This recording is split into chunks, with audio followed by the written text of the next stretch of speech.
So, Jim Watson, welcome to Newcastle. Thank you. And what I'd like to explore with you some of the issues that your discovery will raise in the future.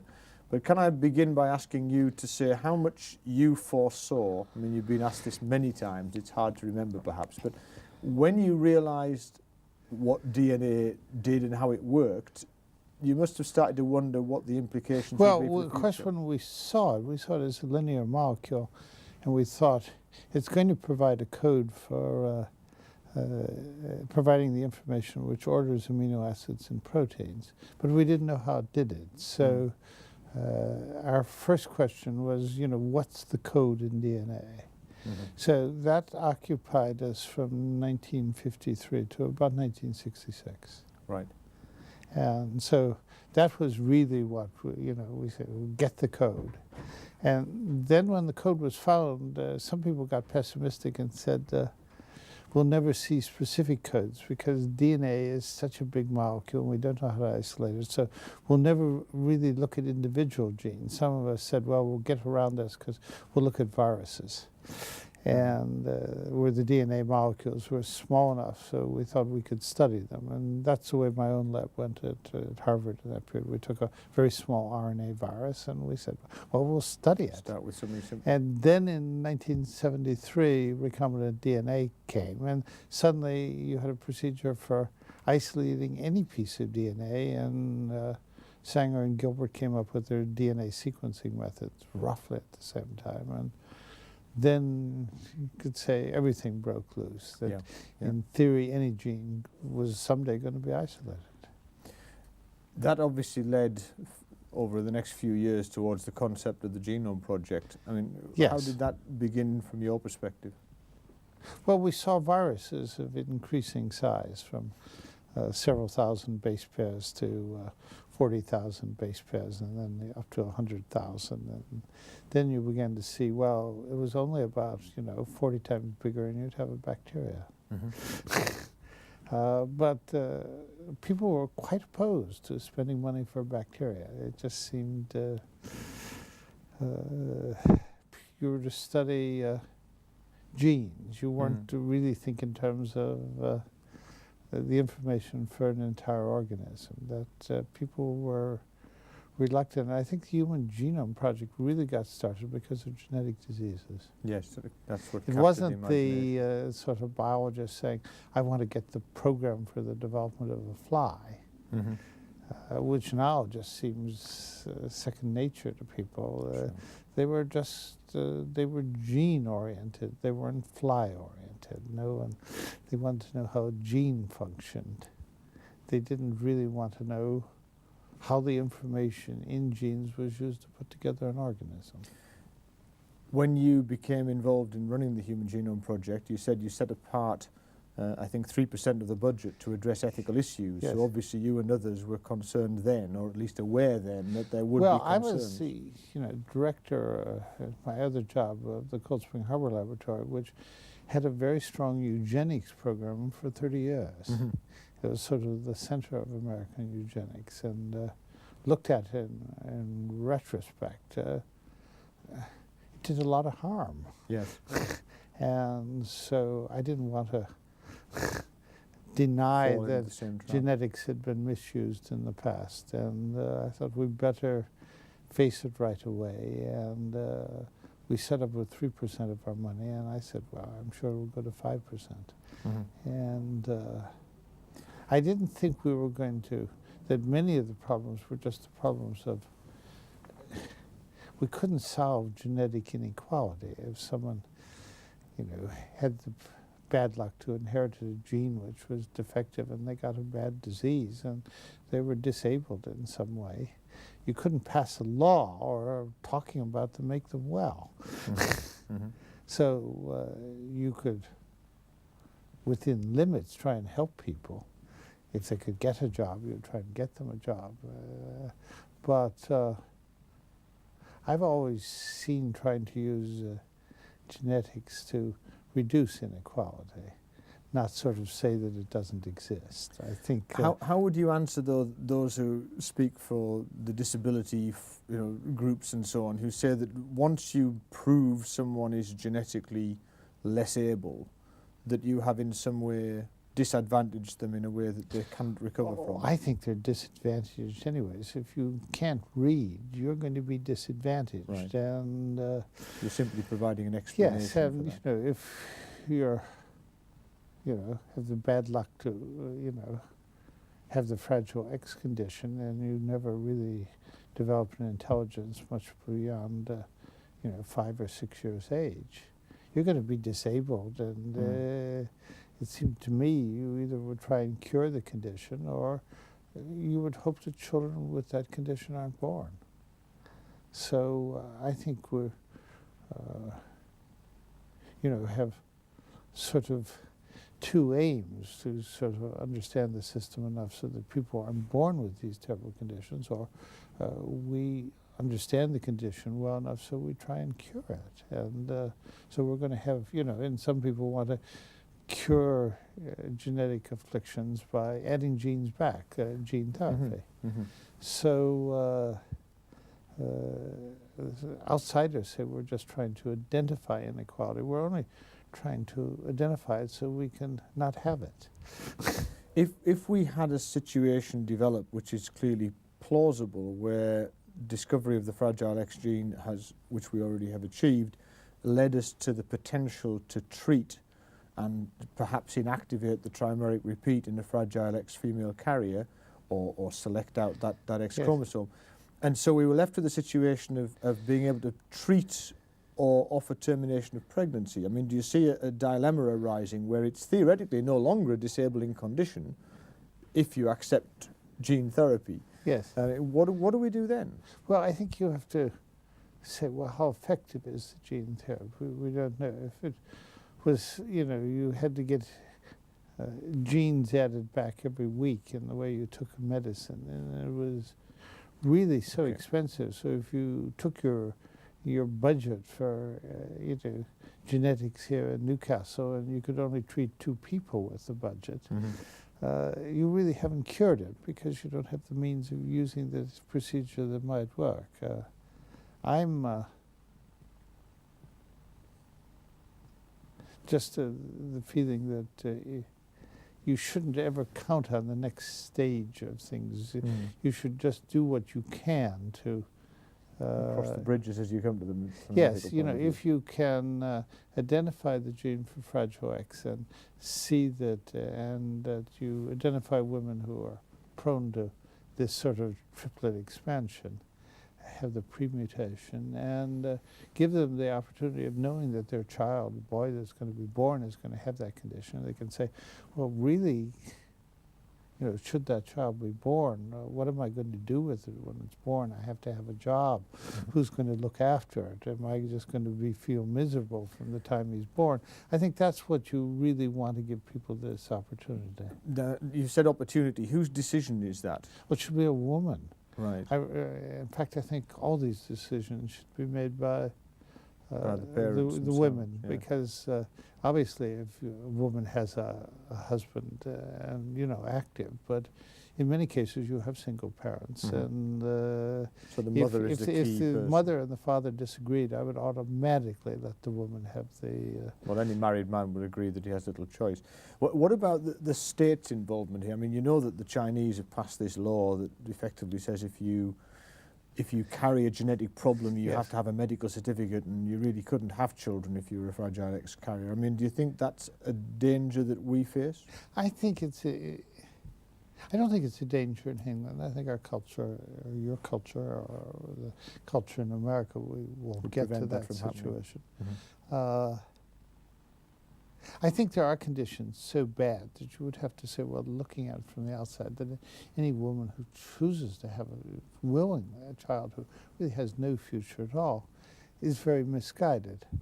But I think we should stay away from coercion, because I think it's far better to educate a woman with really what that condition is and let her have the choice. Because I think the danger is not that if you said, well, we passed a law which said that no woman should be allowed to have a Fragile X child because she's not going to be able to take care of it, and the burden will fall back to the state.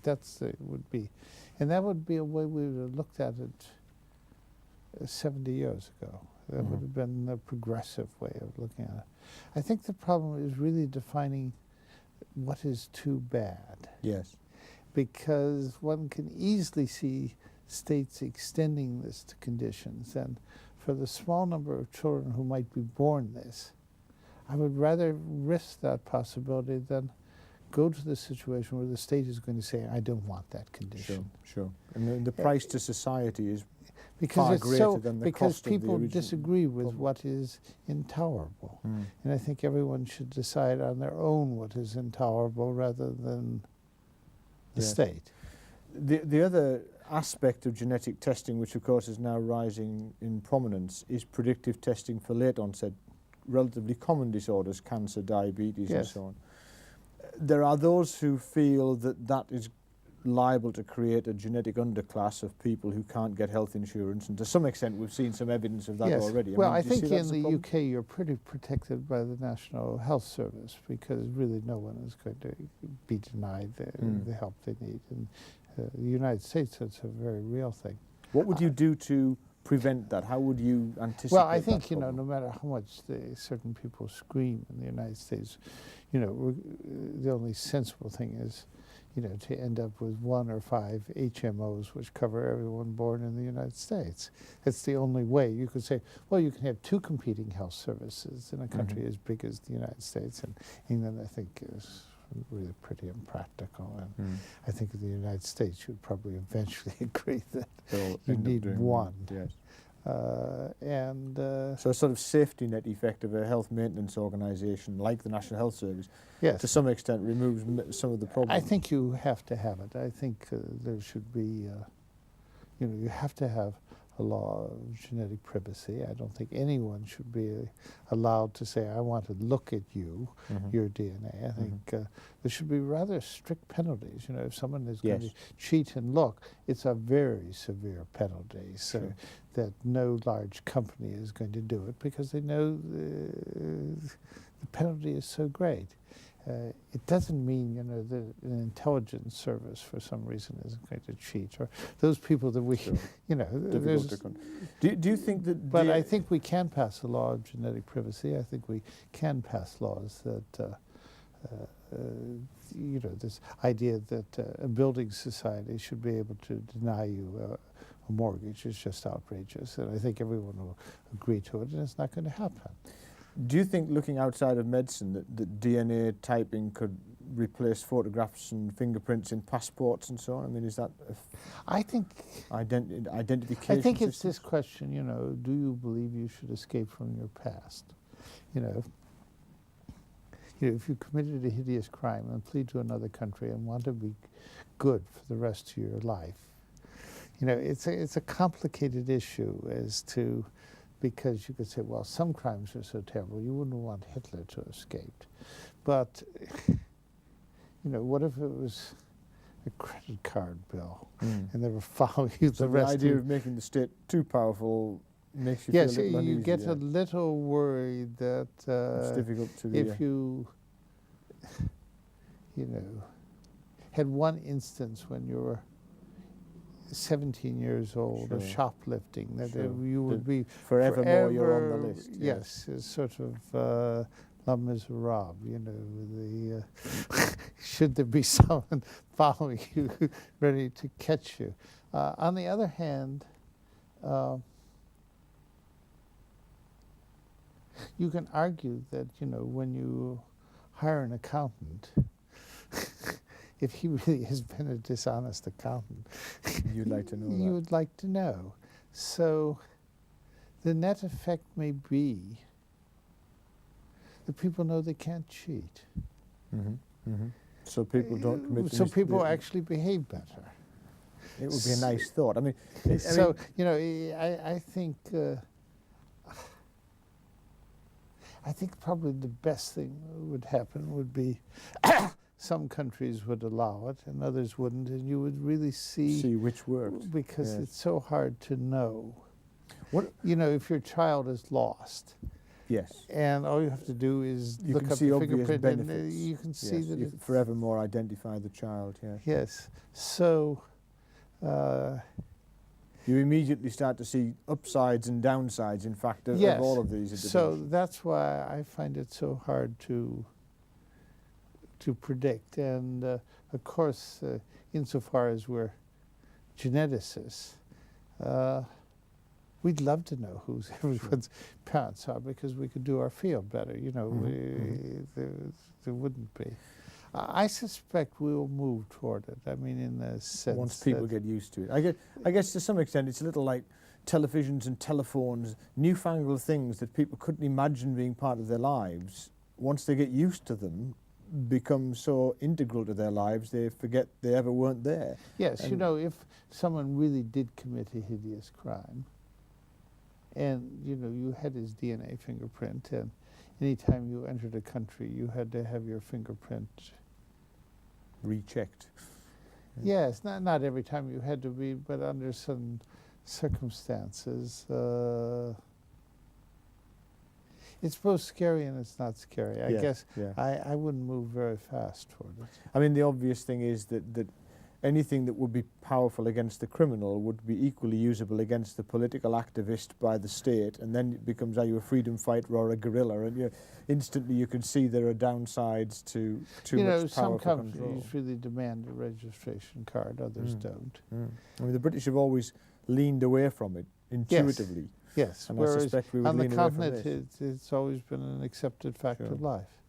One of the other things that's come out recently is the drug companies have invested hugely in genetics and can see the idea of using your genotype to decide more specific drug treatments. I mean, do you think they're investing wisely? Well, I think good because, you know, there are some people, you know, should be getting a dose 3 times less of a drug of other people. And to the extent that we know ourselves better so that we can, the medicine can be given better rather than everyone just treated on the basis of how many kilograms you weigh. It's not. So sort of bespoke tailoring comes to medical treatment, do you think? And yes, I think it'll be better medicine when we can give a better dose. Treat the individual. So I don't. Yeah, it's very hard for me to imagine that all this genetic knowledge won't lead to an improvement of the quality of life. It doesn't mean that it'll lead in any sense to a perfect life, because life is never going to be perfect for anyone. And you know, just like medicine, you know, now it keeps people alive when you could say, well, I wish I were dead. But on the other hand, it's really kept people alive to have much better lives, you know. So Yes. I don't think anyone would want to be back with the medicine of 1900 or even the medicine of 1950 or the medicine of 1975. Really, things are a lot better over the last 25 years as far as medicine. So, and partly, you know, that's raised the cost of medicine, but at the same time, To improve the someone quality. of my age, almost 70, 25 years ago, you know, there wouldn't be good hip replacements. Sure, And sure. arthritis was a much more crippling condition, and there weren't bypass operations. So you really were going into your 70s was rather treacherous. Now, going into your 80s is treacherous because we really don't yet know how to keep brains from disintegrating. Sure. And do you think we will? Do you think Yes. that's a soluble problem? Probably, yes. Your former partner, Francis Crick, once said that healthcare should be discontinued for those over 80 in a provocative suggestion many years ago. I suspect he might disagree now. Yes, because he's 81 and is the recipient of a very successful heart bypass operation.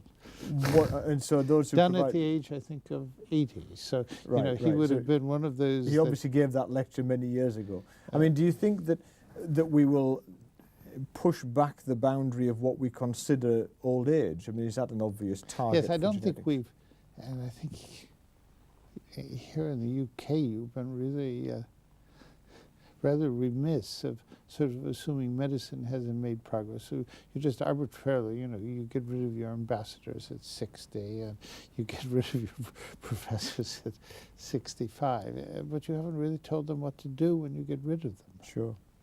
So I'm certainly seeing cases where people's brain as well as body function pretty well. So I think We should be less prescriptive in terms of, I think or if even people, ageist. I think if people want to retire from a job which they really can't stand because they've been on an assembly line or they've been doing some sort of work that gives them no pleasure, but if someone really, if a woman is still a good receptionist and enjoys meeting people, why do you send her home so she can't meet people? So It you- seemed to me right, that the fixed retirement age, people like fixed retirement ages because you don't have to decide who's really still Sure. with it. But the truth is some people are with it and some aren't. And I don't think you should discriminate against the people who are with it. That's what you're doing. Now, you'll make mistakes because you'll say, oh, I want to retire this person because I don't like them. But the law will probably, come to their defense. So, So you envisage in the future people being allowed to continue working much longer if they want to and if they can demonstrate yes, that I they can see that, when you reach 65, you should say, well, you've been in charge of something long enough. But it doesn't mean that you have to be in charge of something all your life. Sure. You can Because I take think a you may actually back rather seat. be bored with being in charge of it. You don't really want to go out and raise more money so that your department can continue. So I think power, maybe you shouldn't have power forever, but I do think you should have something that keeps you active. Is there a danger? It was once said that professors, when they reach retirement age, they develop detached retinue syndrome, that they Yes. no longer have a crowd of people working for them and under them. I mean, you've gone through in your career now to I guess a less sort of responsible position in terms of running large groups of people. Do Well, you I'm feel still happier? technically the chief executive officer, but Does I that don't carry a really- lot of responsibility in yeah, administrative more terms? more than I want. And You'd like your retinue to be detached more than well, it is. well, they think I'm a good fundraiser, so they Right. don't want me to, Sure. to, I'm to sure you bring are. money in. I would just love to give it up. On the other hand, I certainly don't think I'm qualified, to go out and choose younger scientists, Sure. and, because I don't know them. Mhm. So You need to know the field and be in the field. You think? I think to you have to go to meetings. You have to know them. Yes. You have to see them sort perform. of move in a way, and I've different thing. So I don't think people should necessarily have power too long, but I don't. Their life should not arbitrarily end because of the number of years they've been in it. Yes, I think medicine is, done such enormous things, but Bismarck picked out 65 as the age of retirement. That was a while ago. That was more than 100 years ago, and Yeah. people got pensions generally when they were largely dead. You were dead Mhm. before you reached Yes, the age yes, when you got a yes. pension. Now in the United States, you get your pension 20 years before you're expected to die. Mm. And I think that is a lunatic thing, completely lunatic. And To end as we began with DNA, I mean, one of the big questions for us in genetics is to what extent the knowledge of DNA will have an impact on common diseases. We're told that 2/3 of chronic illness has a genetic predisposition. Do you think that we'll see chronic diseases disappear as the infectious diseases did once we understand their cause, or will they always be with us like the poor? I think they'll always be with us, but we'll be able, we've got to die somehow. So, but whether you can say, well, we'll understand kidney failure better enough. So, will we? A disease which we really have to know how to manage better is diabetes. That's just a terrible way to Do you think we'll crack that one? Yes. You know, the fact that, you get the sores on your legs and you either go blind or you have to lose your limbs. I wouldn't really want to, have my life extended to go through that period of disability. I don't think that's... But perhaps treating the immune susceptibility or replacing the gene for insulin, or do you Or think just understanding, how to we stop know the there's complications? these various genes which predispose, or we're just about, we're beginning to find them. And I think until we have reason otherwise, I think we should be optimistic that we understand. I think all our knowledge that we're finally accumulating about cancer is going to let us manage it. It won't necessarily mean that we'll kill every last cancer cell. It may not be worth the effort, but if you could We can keep it under manage breast control. cancer so that essentially you could, a woman could be pretty sure it's not going to kill you over 25 years. That's what you want, and not suddenly that you get the disease and you're 40 years old and you're going to be dead in 2 years. I think that sort of thing, the knowledge, we should be able to do it. So that knowledge perhaps leading to a better future. But how do you answer briefly to those people who say, well, you've let the genie out of the bottle, you're basically going to make human beings seem less human because now you're reducing us to a simple code? I think that's nonsense, because everything we're going to know is still going to be a person you're either going to, like or dislike or love or something. I don't think all these basic human emotions are going to disappear, or, we're fundamentally a social creature, and we start out in a way, wanting to like and help someone, unless we feel they're going to kill us, if they're another nation, all these reasons but human beings need each other. And we can't survive in a solitary way, and we're sort of genetically programmed to need each one other. And I don't think that means that the fact that we're genetically programmed to need each other in any way diminishes us as human beings. We've always been that way. And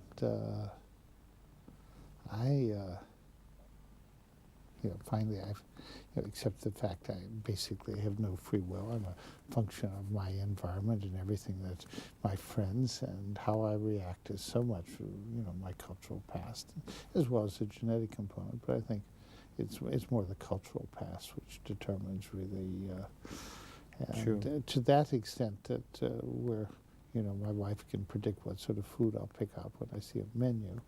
I don't think that makes me any less human. Yes. Perhaps more so. Yes. So, so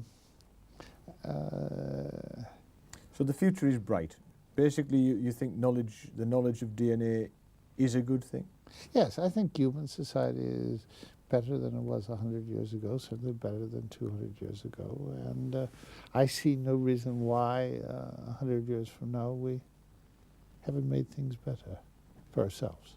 That's a perfect moment to end. Thank you for your time, Jim. Yeah.